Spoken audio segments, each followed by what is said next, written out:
8 400 400 400। जी हाँ, याद कर लीजिए व्हाट्सअप नंबर, क्योंकि अब आपका मैथ्स, फिजिक्स, केमिस्ट्री, बायोलॉजी का सवाल हो, आपके हर क्वेश्चन, हर डाउट का मिलेगा तुरंत सॉल्यूशन, वो भी सीधा आपके व्हाट्सअप पर। बस अपने फोन में डाउटनेट का 8 400 400 400 व्हाट्सअप नंबर सेव कर लीजिए और चैट ओपन कीजिए। फिर जो भी आपका डाउट है उस सवाल की फोटो खींचिए और उसे क्रॉप कीजिए और 5 सेकंड में उस क्वेश्चन का वीडियो सॉल्यूशन आपको मिल जाएगा। क्लास 6 से 12 IIT, JEE, NEET, CBSE board और सभी स्टेट बोर्ड के बच्चों के लिए। तो देर किस बात की, अभी जाइए और 8 400 400 400 पर अपना सवाल व्हाट्सएप कीजिए और अपने सभी डाउट को आउट कीजिए। Link description.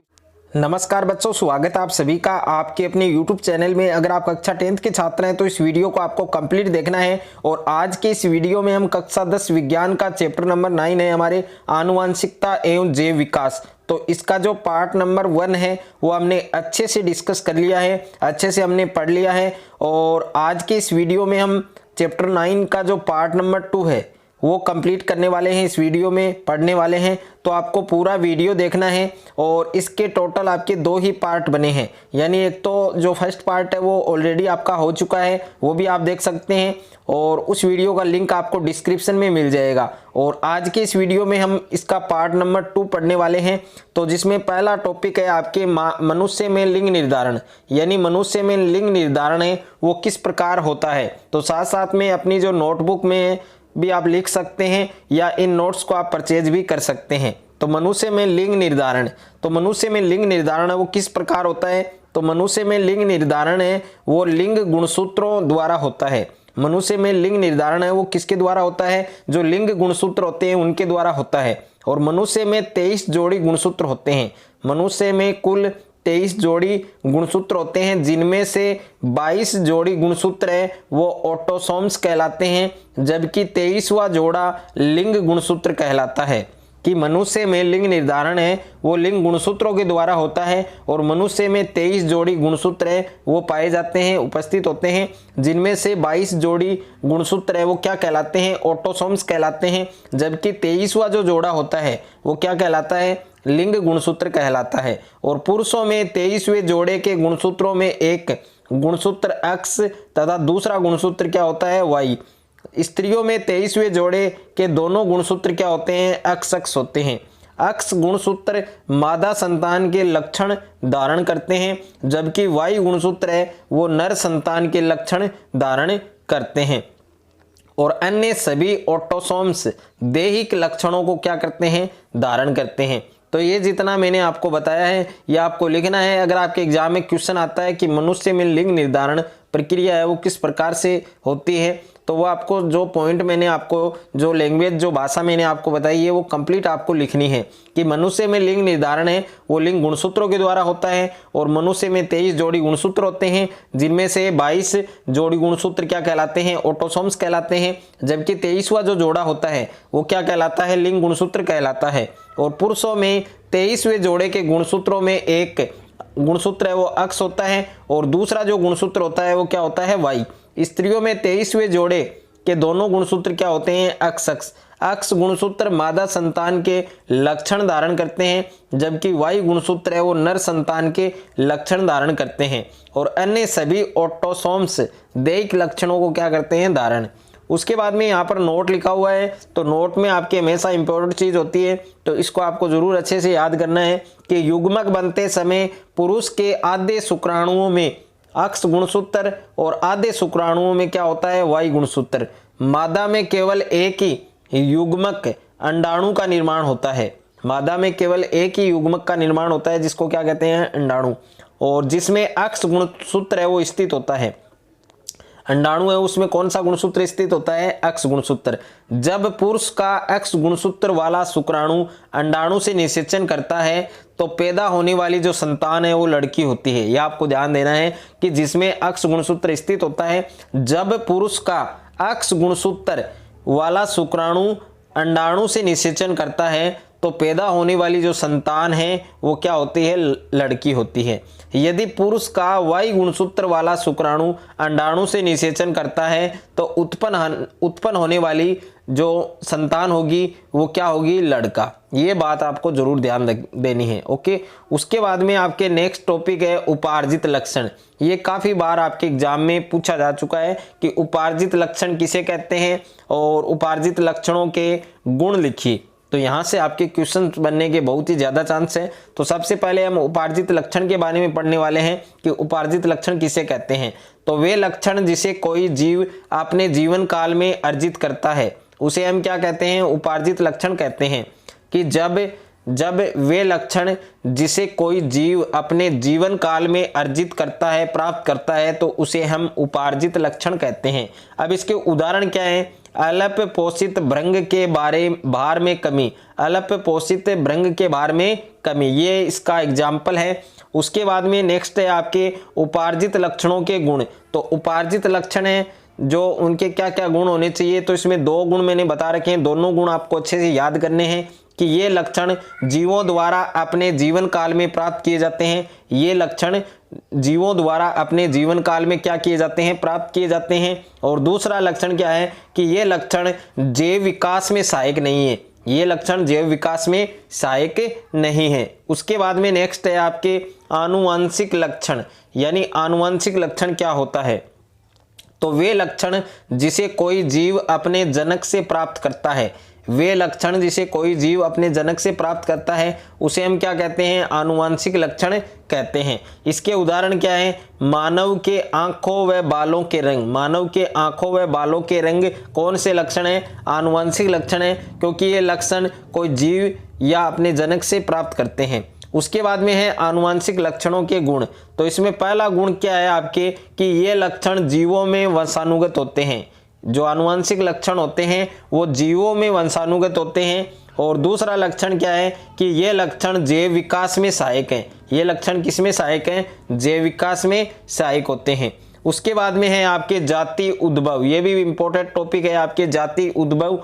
तो पूर्व स्पीसीज का मतलब क्या होता है, जाति, यानी पूर्व जाति से एक नई जाति का बनना क्या कहलाता है, जाति उद्भव कहलाता है। यानी पूर्व स्पीसीज से एक नई स्पीसीज का बनना, एक नई जाति का बनना क्या कहलाता है, जाति उद्भव कहलाता है। और नई जाति के लिए, नई स्पीसीज के लिए वर्तमान स्पीसीज के जो सदस्य हैं उनका परिवर्तनशील पर्यावरण में जीवित बने रहना है।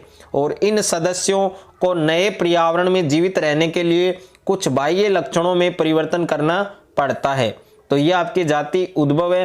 अब है जाति उद्भव का कारण। तो जाति उद्भव के क्या क्या कारण हो सकते हैं, जिसमें पहला कारण क्या है, आनुवंशिक विचलन। क्या है, आनुवंशिक विचलन। अब आनुवंशिक विचलन क्या होता है कि किसी एक समष्टि की उत्तरोत्तर पीढ़ियों में सापेक्ष जीन्स की बारंबारता में अचानक परिवर्तन का उत्पन्न होना क्या कहलाता है, आनुवंशिक विचलन कहलाता है।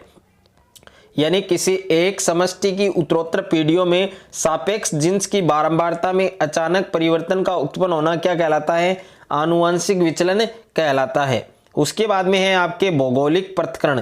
तो भौगोलिक पृथक्करण क्या होता है, तो भौगोलिक पृथक्करण के बारे में हम पढ़ेंगे कि किसी जनसंख्या के बीच जिन्स प्रवाह को भौगोलिक आकृतियां जैसे पर्वत, नदियां, समुद्र इत्यादि रोकती हैं और जिसे एक ही समष्टि के जीव पृथक हो जाते हैं, अलग हो जाते हैं। इसके कारण इनका प्राकृतिक वर्ण भी विलग हो जाता है। इसे ही हम क्या कहते हैं, भौगोलिक पृथक्करण कहते हैं। उसके बाद में है आपके प्राकृतिक वर्ण। ये वेरी इंपॉर्टेंट है, काफी बार इसकी डेफिनेशन आपकी बोर्ड एग्जाम में पूछी जाती है। तो चयन की वह प्रक्रिया जिसमें जीव अपने पर्यावरण के प्रति बेहतर अनुकूलित होते हैं और अपने उत्तरजीविता को बनाए रखते हुए अधिक संतानें उत्पन्न करता है, उसे हम क्या कहते हैं, प्राकृतिक वर्ण कहते हैं। कि चयन की वह प्रक्रिया जिसमें जीव अपने पर्यावरण के प्रति बेहतर अनुकूलित होते हैं और अपने उत्तरजीविता को बनाए रखते हुए अधिक संतानें उत्पन्न करते हैं, उसे हम प्राकृतिक वर्ण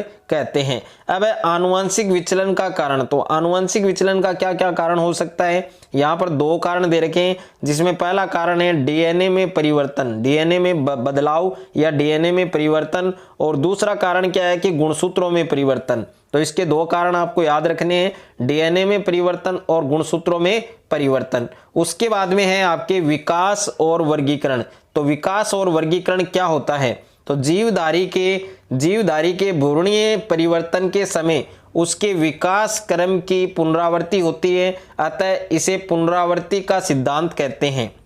कि जीवधारी के भ्रूणीय परिवर्तन के समय, बदलाव के समय उसके विकास क्रम की पुनरावृत्ति होती है, अतः इसे पुनरावृत्ति का सिद्धांत कहा जाता है। और इस सिद्धांत का प्रतिपादन किसने किया था, यानी पुनरावृत्ति का जो सिद्धांत दिया था उस सिद्धांत का प्रतिपादन किस वैज्ञानिक ने किया था, अर्नेस्ट हैक्कल ने। ये नाम आपको जरूर ध्यान रखना है, यह आपको 1 मार्क दिला सकता है कि पुनरावृत्ति का सिद्धांत किस वैज्ञानिक ने दिया था, अर्नेस्ट हैक्कल ने दिया था। और इसके अनुसार जीवधारी व्यक्तिवर्त में पूर्वजों के विकासीय इतिहास को दोहराता है। और उदाहरण के लिए किसी स्तनधारी भ्रूण के परिवर्तन के समय भ्रूणावस्था पहले मछली से, फिर उभयचर से तथा उसके बाद सरीसृप से मिलती है। तो ये आपको स्टोरी इसमें लिखनी है विकास और वर्गीकरण में।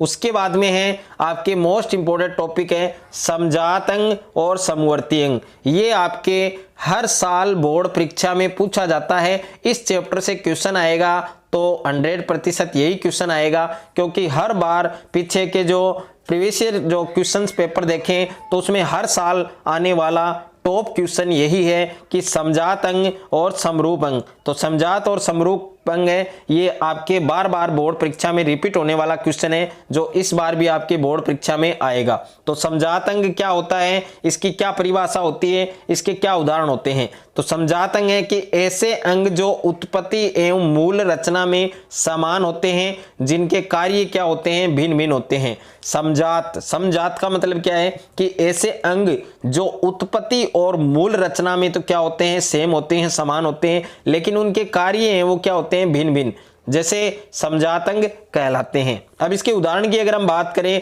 तो घोड़े के अग्रपाद, चमगादड़ एवं पक्षी के पंख और मनुष्य के हाथ आदि, ये सब क्या है, समजात अंग है। यानी ऐसे अंग जो उत्पत्ति और मूल रचना में समान होते हैं, जिनके कार्य हैं वो अलग अलग होते हैं, समजात अंग कहलाते हैं। उदाहरण की हम बात करें तो घोड़े के अग्रपाद, चमगादड़ और पक्षी के पंख और मनुष्य के हाथ। उसके बाद में है आपके समरूप अंग। तो समरूप अंग किसे कहते हैं, ऐसे अंग जिनकी उत्पत्ति और मूल रचना भिन्न भिन्न होती है, यानी उससे अपोजिट है, लेकिन कार्य क्या होते हैं, समान। अब समजात अंग में कार्य क्या थे, भिन्न भिन्न, लेकिन समरूप अंग है उसमें कार्य हैं वो समान होते हैं, और इसमें जो उत्पत्ति और जो रचना है वो क्या होती है, अलग अलग होती है। समवर्ती अंग कहलाते हैं या समरूप अंग कहलाते हैं। उदाहरण क्या है, तितली के पंख, चमगादड़ के पंख आदि।